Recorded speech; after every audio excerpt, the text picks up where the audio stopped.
Welcome to Power Charting. I'm your host, Bruce Fraser. Greetings to my Wyckoffian sisters and brothers. I've been off for a few weeks, in winter reruns, and it's great to be back. And also, friends of Wyckoffians, I'm so glad you're here also. With me today is Johni Scan. Dr. Scan, how are you? I'm wonderful, Professor, and you? I'm great. I'm so glad to be here. And we have a great show for you today. And I really appreciate Johnny's participation, his observations and his views. And hopefully if we have time at the end, we'll hear a little bit more about some of the things he's working on here as we go forward. But Johnny, tell me about your most recent, Your Daily 5. You just published one this week. We did do a daily 5 this week, and we covered the rank by command. Incredibly powerful feature of the scan engine. Very, very interesting opportunities using that, and some good comments from some of the techie folks out there that really like to delve into the scanning engine. Fantastic. Well, you've brought me kicking and screaming into the scanning world, and I take those scans and I put them in to my scan engine, and also I fool around with them, and now I'm making some of my own. I'll never be at the level you're at, but the great part for the Wyckoffian community is that you always have an eye towards the Wyckoff method when you create these scans, and we're just going to do a bunch of them this year. Absolutely. Well, appreciate that a lot. And today we are going to talk about trouble brewing on Wall Street. And we're asking the question, is there trouble brewing? Some things have happened since we last met, but we can honestly say that we were looking for the market to stall out and potentially show some signs of distribution characteristics. So let's review that today. So looking at where we're going to go from here, you can see today's agenda is that we're going to do just a very quick review on distribution, and then a look at the current state of Bitcoin. Is the decline over? And then following that, distribution forming. The question is for the S&P, the Nasdaq, the triple Qs, and the Dow Industrials, is distribution forming? We're also going to look at bullish percent. And with the time that we have left, we're going to delve into industry group studies, which I think is incredibly powerful. And Johnny is doing some great work on that. So with that, we had better get started. So this is our chart that was created by Roman of the classic investment / trading cycle. And this is a Wyckoffian view with also some characteristics of Elliott wave, which we don't cover here, but maybe we can get Jeff Kennedy to come back and talk to us more about Elliott wave. Note in the upward stride of the trend that towards the end, the market becomes somewhat excited and goes into an overbought condition over the top of the trend channel. We're going to see real life examples of that today. And then we're going to look at the distribution characteristics that come at the top. And so here, just blowing up that period up there, you can see that there are attributes or elements of the phases of distribution as we go, and how distribution concludes and becomes a markdown phase. Now, the alternative to that is that it's reaccumulation for another move up. And so we always want to keep that in mind. Johnny, any thoughts on this before we move on? Absolutely. One of the keys when we're scanning and looking for opportunity is when you're scanning for events that are occurring near support, there could be a different character than you anticipate. Could be a spring versus a sign of weakness. Same thing on the resistance side. A UTAD, which is distributional in nature, could also be a breakout with a consolidation backing up action there. So very, very important that the context and all the relevant Wyckoffian factors be considered when you're making those decisions. Fascinating. Very good, because context is really what these phase characteristics and phase studies are about. I've written about them in my blogs, and also we've done videos on them. Check them out. Okay, thank you, John. And so moving to Bitcoin, here is a look at the trend of Bitcoin off the November peak. Notice the characteristics of distribution that occurred really from this point on. Here's our downward striding trend channel with a supply line over the top and a support line, oversold line underneath. And look at these throw unders here, and with an ultimate throw under, which is a big climactic surge that occurred. Now, one of the tools that we have is we can measure the distribution area with point and figure and see what the potential extent of the move is. And so with that, we see here, counting across this area from November over to the buying climax, we have a count that goes downwards to this 41,500 area. And then also the yellow shaded area represents the count line and the high. And I also took the width of the structure and took the midpoint for which gave us this low count. But look how beautifully it picked up this climax and possibly redistribution and then another climactic action.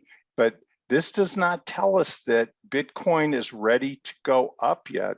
It just tells us that it potentially could be building a cause, and that cause could be either be for another move down or a turn up. John, your thoughts? Well, PnF analysis to me is so powerful. It's just incredible to be able to project into the future on the extent of a price move.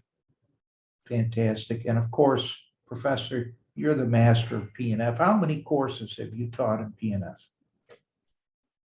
Well, I don't know, 30 years, 27 years of teaching it in the Wyckoff classes, and then 30 years teaching it in the survey course. So, but more importantly is I had the best teacher. So I've got to give all due credit to Hank Pruden, who is just an incredible teacher of the method and teacher of Wyckoff. And he is the one that I literally sat at the knee of for years before I started teaching and learned this. And then we taught it together for 27 more years in the classroom. It was just such a joy. And so Hank's with us every step of the way on these lessons. Absolutely. Thank you for that. Okay, so here we can see the S&P 500 as the first study we're doing. I want to also point out this OBV line. I've been looking at OBV forever. I actually knew Joe Granville quite well, wonderful guy, brilliant technical thinker, and he innovated OBV on balance volume. But Johni Scan actually gave me a new way to look at it. And so I'm very appreciative of that, because he looks at everything from the perspective of how do I scan for this condition? And OBV is a great way to scan for volume. So I want to start by pointing out this preliminary supply that came at the top of the channel. This channel goes well beyond the area that we have on the chart, but then a rush up into a buying climax stops the upward trend, automatic reaction, range bound condition, up thrusting action, and a test here, which is followed by a very deep decline out of the channel below support, which we call a sign of weakness. And so this is where we were as of February 1st. And so you can see that. And Johnny, your thoughts? Well, I'm glad you referenced OBV because it's a very, very important indicator to help us detect the sub rosa moves that are being made by those in the process of distributing. They're doing things under the radar, but they cannot hide their tracks for all time. So for example, we see the 20-period moving average of the OBV starting to flatten out and acquire a declining slope well before the corresponding price moving average. That's a very subtle sign that something has changed. Doesn't necessarily mean distribution, but it does mean the balance of volume is coming down on the negative side rather than the positive side. And we see potentially distributional character accompanied by higher percentage of negative volume, in essence, with the downsloping OBV line. Very, very important. Also note here that these red volume bars are really high and expanding off the peak. We call that volume off the high.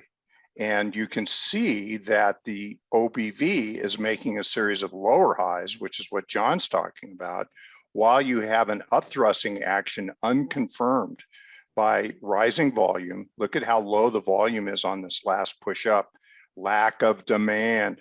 And so that's really important. And then after this little episode, it just cascades down and out of the structure. And so also I'd like to point out, preliminary supply often roughly equals last point of supply. And so this area here, which you can see on our point and figure chart, is roughly equal. And look where we got to. And so as of February 1st, we are touching, these two areas are touching. And then of course, the Facebook news has created some near-term weakness. So I should say meta platforms. But anyway, buying climax, preliminary supply. This is all the same labeling as on the vertical chart. Buying climax, automatic reaction, upthrusting action, test. Notice how the test goes right to the buying climax and then cascades down. So I've only taken the most conservative count here from the high to the buying climax, and it gave us a countdown to 4140. We have not reached that yet, which means it could still be in our future.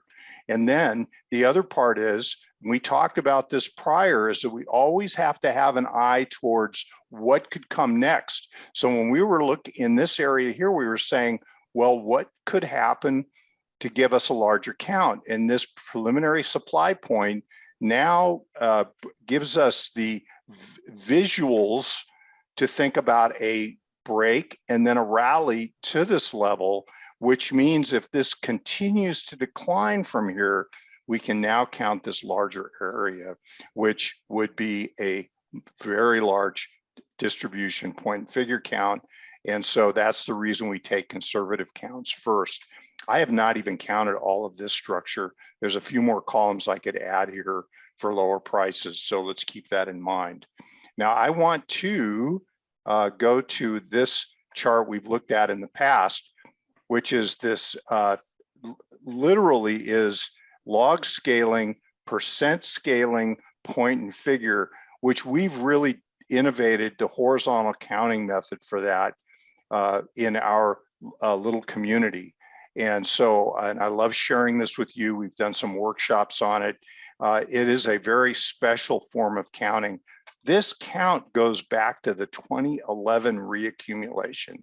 So we have these series of stepping stone reaccumulation counts that have done a magnificent job of picking up the climaxes and the preparation phases for the next move.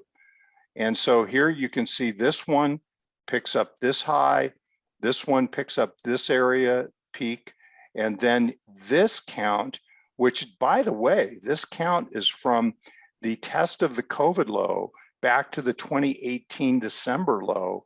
Very sharp decline in the market. Look at that, 3% moves down in that one column. And that counted up to this area. And we showed this at the time and said, ooh, watch out. So because look what we have. We have this beautiful striding uptrend and an acceleration here. Look at all these 3% jumps up into the area of the high count of or the count zone. And so now this is what happened. John, what do you think?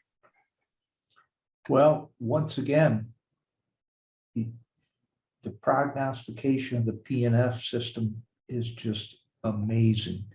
We're building new count for a new opportunity, possibly to the downside. That's right. Yes. Very good point, John. Because extraordinary. Once you fulfill a count, you've got to build a new count. You know, you exhaust a cause. This is a cause. You exhaust it. Well, you build a new structure. And this turned out to be a rather substantial cyclic decline here, but it built a new structure for a new cause.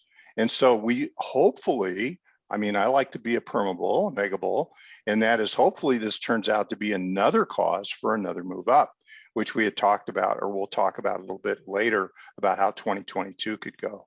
And so just keeping that in mind, we have one more chart, and that was, first of all, I want to show this climactic blow off, now range bound, but this is a traditional count using the S&P 500 ETF SPY.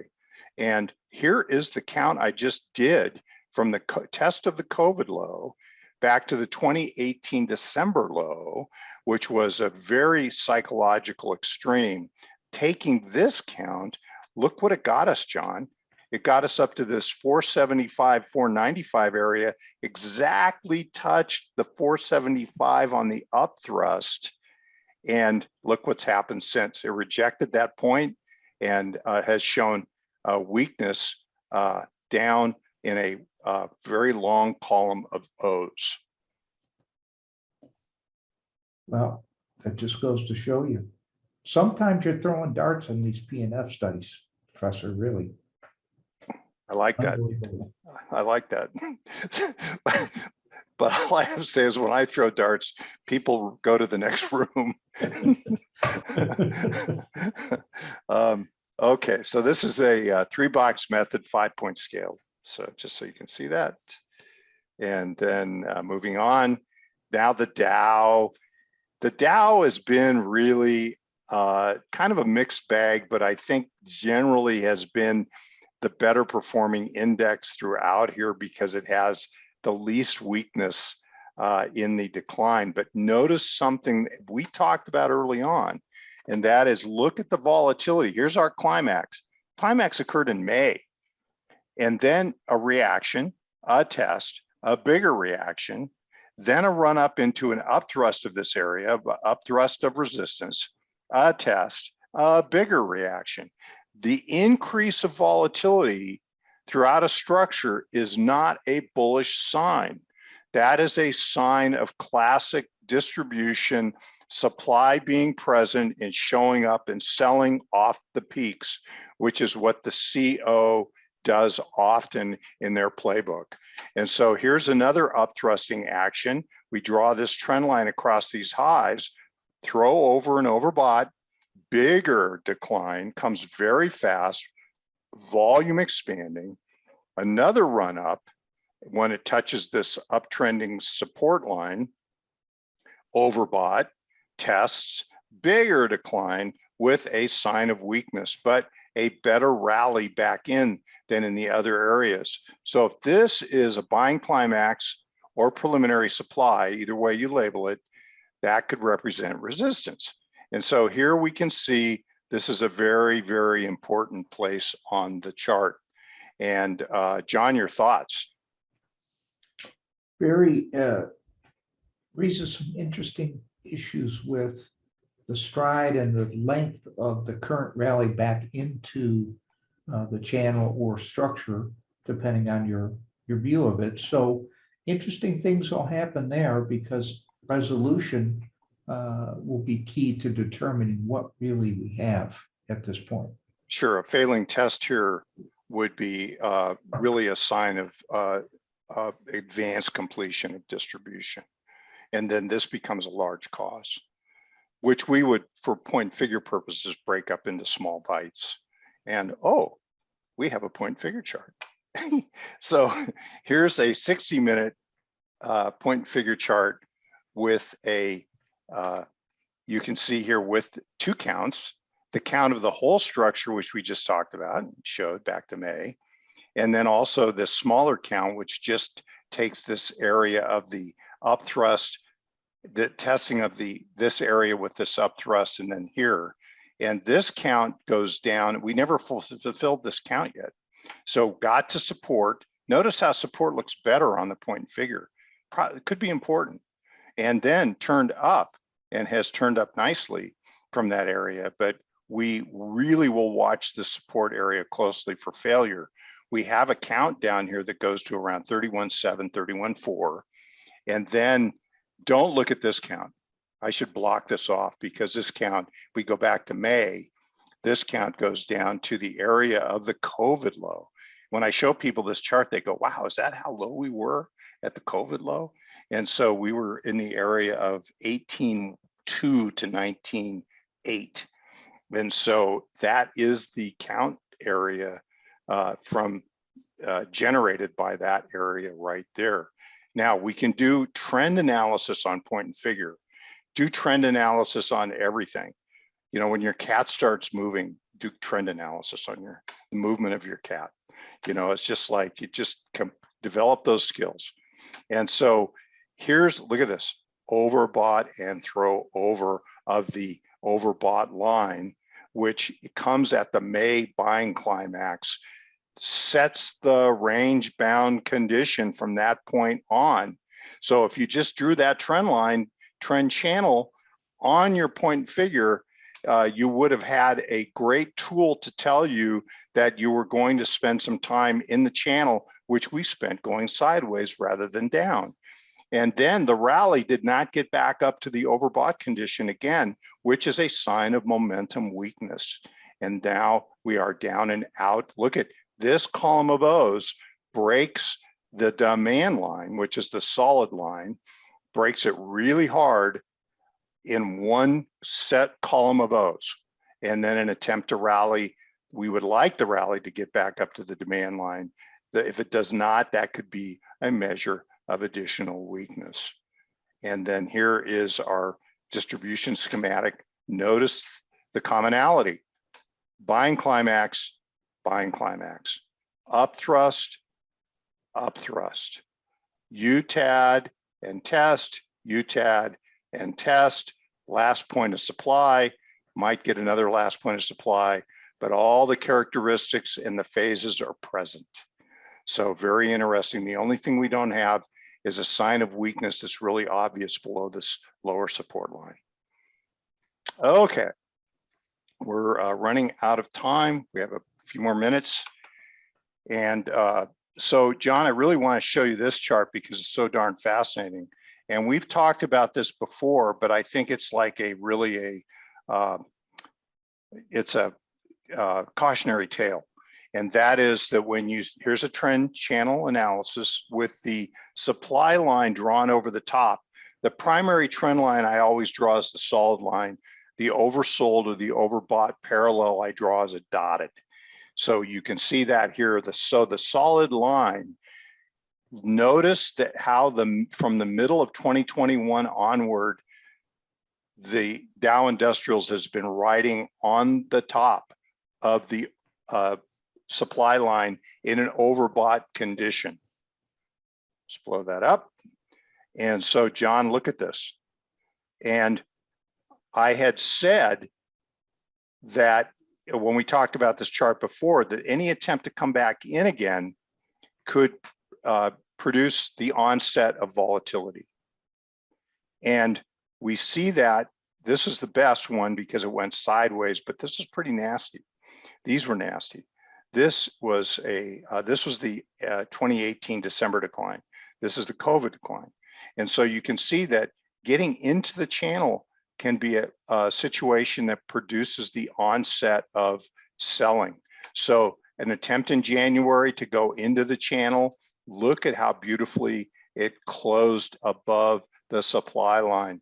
And now here we are in the beginning of February with a very tight little bar, but we got to watch that like a hawk. What do you think, John?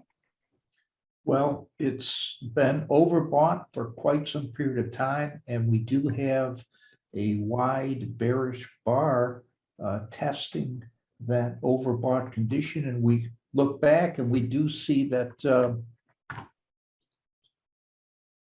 the kickoffs on some of the other retracements into the channel were likewise bearish engulfing bars. So the setup is there. It happened in 18 and 19, and then really into 22 after a small failed test. But interesting times ahead, I think. Now we have more for you, but we're running out of time in our 30-minute segment. But I want to talk about the Nasdaq, the triple Qs, and then I also want to do some industry work, and we'll do it really fast, 10 or so more minutes. So we're going to go into an overtime segment because we have Dr. Scan with us, and we want to take full advantage of that. And so let us sign off officially at this moment and take a break, and then just stay on. If you're on the on-demand version, stay on, and we will be right back. Welcome back to Power Charting. I'm Bruce Fraser, your host. With me is Johni Scan, and we are having a blast here, just going over the indexes, and we're going to finish up that discussion and then move on into a little bit of industry group analysis. And from there, also a look at Meta Platforms, which has turned down rather sharply today, and look to see whether or not it is beginning a decline or ending a decline. So let's leave it at that for now. And so here we're looking, John, at the Triple Q Trust. This is a chart from November 26th. It's a terrific chart because, again, like we had with the S&P percent scaling chart, is a series of reaccumulation structures inside of an uptrend that all do a wonderful job of identifying a rally and a pause and the need for reaccumulation for another run up. Now, at the end here, you can see that there's a throw over of the top, throw over and overbought. And so this, and again, we're drawing trend lines on point and figure. This is a one box method using daily data, 5-point scaling. We're doing this for swing trading purposes. Swing trading being sub-cycle or weeks to months type trends. And you can see here how beautifully this picks up a move and marks the climactic extreme. And then from that, a sharp decline, range bound again, builds a new cause. Notice the series of higher lows in these, which is a classic sign of reaccumulation. And so then a new uptrend ensues. This count is misses this low objective by one box. And then, but you can see the climactic surge, and then it builds a tiny little reaccumulation that confirms the purple one. They confirm each other. Now it throws over at that point. So this is a classic large overbought climactic condition in the Qs, which is the ETF trust that trades the Nasdaq 100 stocks. So with that in mind, and considering that we're doing the, hold on here. Okay, there we go. So we're looking for swing trading counts with this, with a one box method chart like this. So what can we expect to come next? Now, this is as of November 26th, and we showed this chart in Power Charting at the time. And we also show all these and many more charts at Wyckoff market discussions that we do with Rahman. Johni Scan is a frequent guest with scans that he profiles and presents. And we would love to have you come to one of our free sessions. And as a Wyckoffian, you would probably love to be part of our community. So John, your thoughts, because I know that you are a great contributor, but also attend these sessions.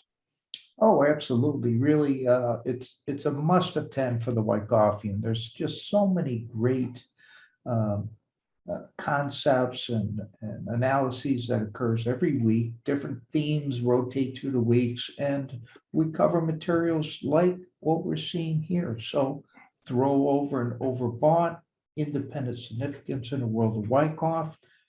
What we see is the PnF style chart here, but we cover that on the regular charts too. So fascinating. Thank you, John. Okay, so this is what happened since, John. Look at this. And then I extended these trend lines. And becomes overbought, throws over, climactic, and then this must be corrected, dealt with some kind of a cause building process as occurred prior, comes back in. And as we talked about in the earlier part of the segment, that volatility when you come back into a channel can be extreme. And not only did it come down to the bottom of the channel, but went through it in what is an apparent sign of weakness, especially because it took out these lows here before it rallied back up. And so that's very important. And then note this. This is that important relationship we talked about before, which we saw on the S&P, and that is where preliminary supply equals last point of supply. And that's this point here, which you can see quite well on the point figure chart, in a slight overbought condition above the channel, call that preliminary supply, and that becomes a place where we can expect a failing rally to go to. A truly weak market, this rally won't get there. So just FYI, it's a general rule of thumb. It's not a law, because everything can change in markets, okay? So, but there it is. And so let's go on. John, your thoughts before we move on. Well, there's another level of significance here. And if you look at your count line on the purple count versus the area in which the decline in the triple Q stopped, again, old resistance, new support, that certainly is possibly another concept operating here. So right around the 335 level, we see that's very close to your count line and possibly the midline of the prior structure. So old levels still important. I think that shows it right there. Beautiful. Love it. That's a great observation. Thank you for that. Now let's go to the vertical of this.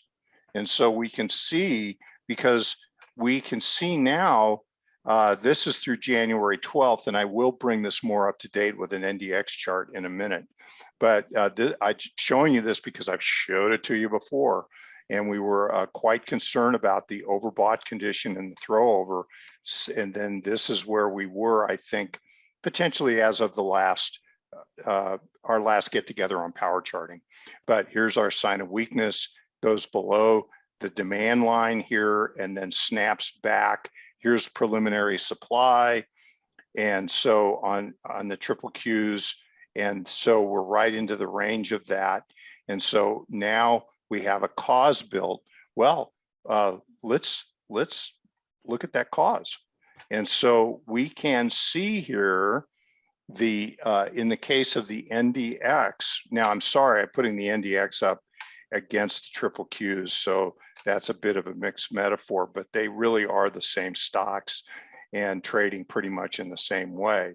And so here's our small count, which is this small area, which is this upthrusting action and a test, and then an outright failure. This count goes to 14,013.9. And then this count, the larger one, which is the rally up to the prior support area, now resistance, this counts down to 12.8 to 12.1. So this chart is not up to date. So that is what we need to do, is bring it up to date. But I just want to show you how this relates to the vertical chart that we were just looking at. And this is the area over here that we counted back in March to May, which was a reaccumulation, which we showed at the time. And this count goes up to and touches this climactic surge, which is a reaccumulation.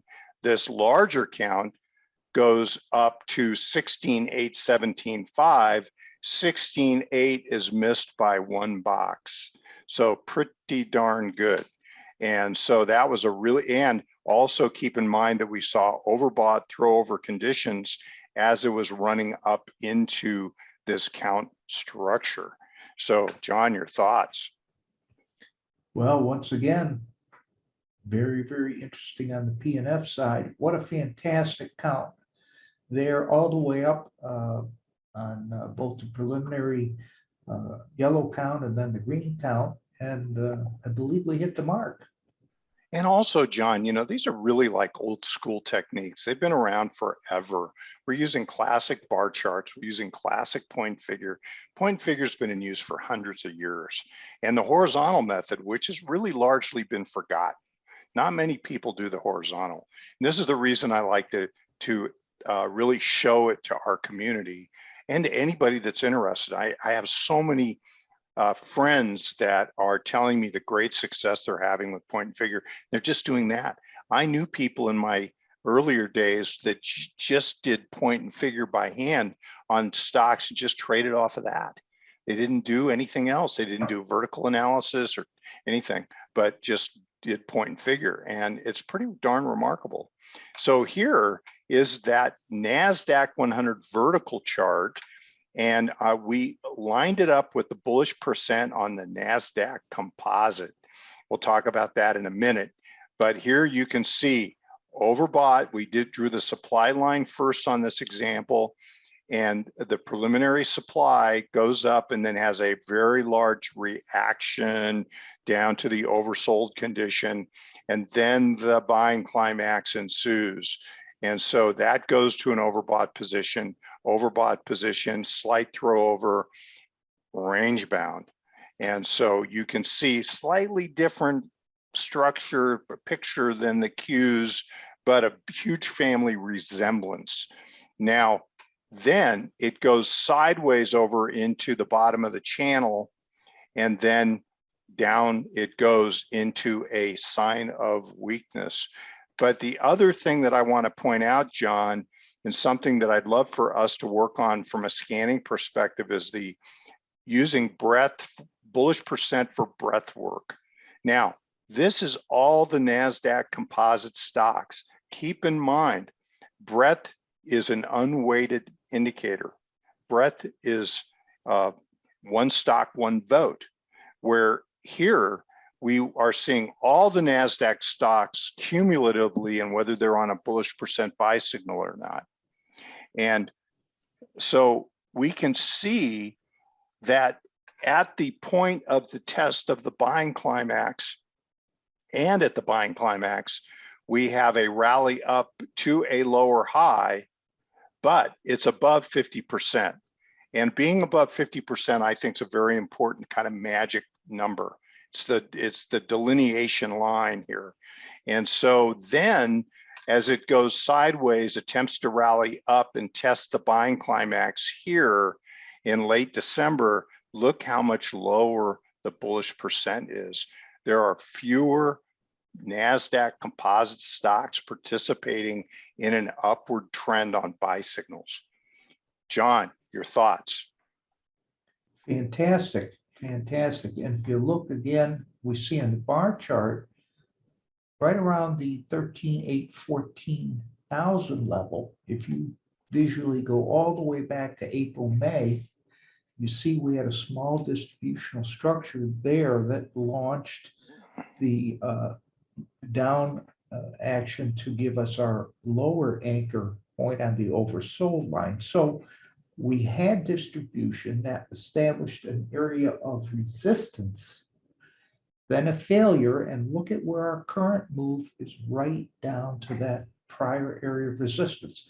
Right back to Edwards and McGee here. Old support, new resistance, so on and so forth.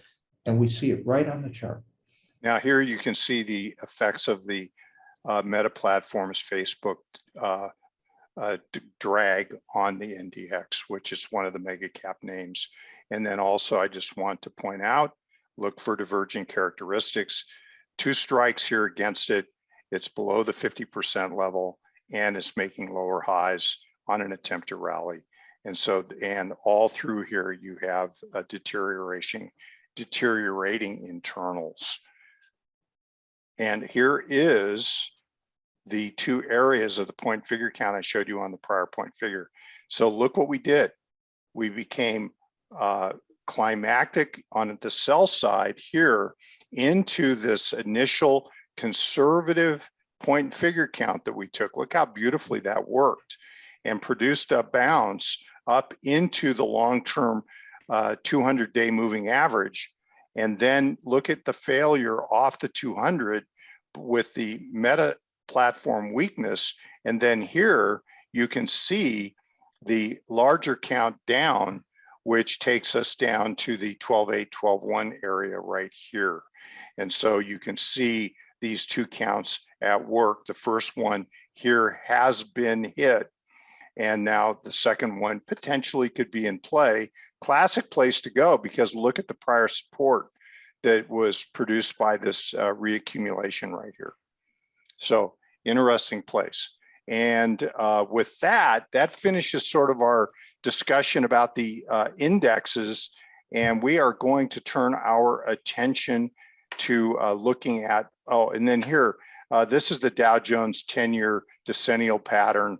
And we looked at this last time, so I'm not going to make really any comments about it, but just keeping in mind that the second year often produces an important low and an accumulation cause for a big move up for the rest of the decade. And so let's keep in mind the idea that there could be a wonderful setup in the second or the third year for a more important upward trend in the markets.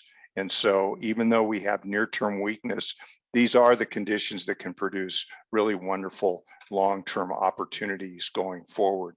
And with that, John, let's take a pause here so we can change screens and then look at meta platforms.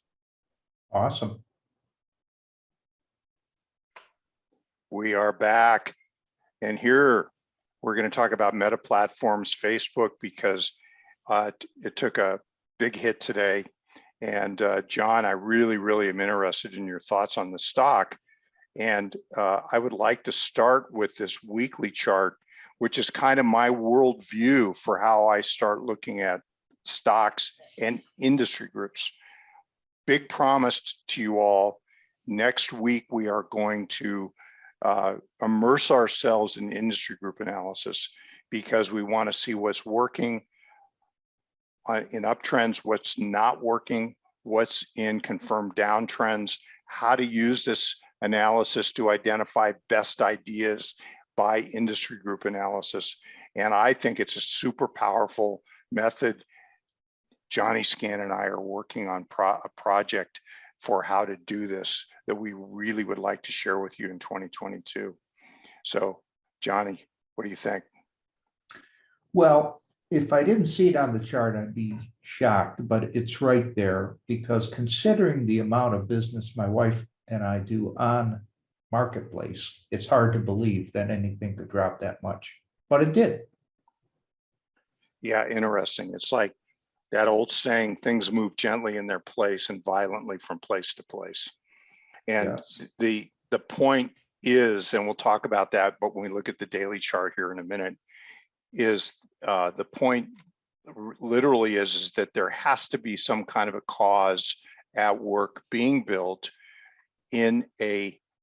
for accumulation for a rise or distribution for a fall. And that if we have a discerning eye towards the conditions that create either, then that is the thing that can help us to be able to participate in good ideas, avoid the bad ideas, etc. And so let's keep that in mind, because that is the essence of the Wyckoff method. And so here you can see that, and I really just want to focus on the relative strength, because I think relative strength is important. In the case of this stock, basically the relative strength has been in an upward stride since 2019. And when it got above its long-term 39-week moving average, and turn the moving average up, this is the way I think about it, is confirmed by price, you now have the conditions for an ongoing uptrend.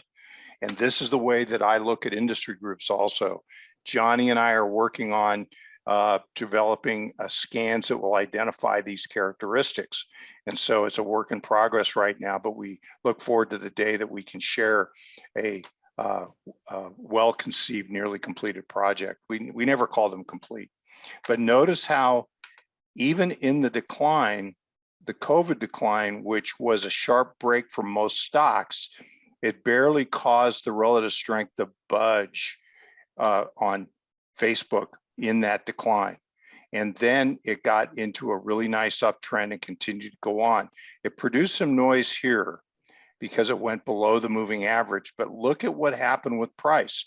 Price built a reaccumulation, stayed above, generally above a rising 39-week, and continued on into its final high. And so you can see there that the final act was to develop a distribution, which we now can most assuredly call a distribution because of the subsequent drop, which is a very clear sign of the markdown phase. John, your thoughts? Well, I think the tail of the tape is in the cascading failure of relative strength. We see it just really formed a structure that was somewhat divergent from price, really going back to the middle of 2020. We're basically horizontal to that entire period of time, and we've just broken through the bottom. And I think, if I recall correctly, one of the things you're working on, Professor, is structural analysis of the relative strength line itself. Very good point, because this does look like distribution in here.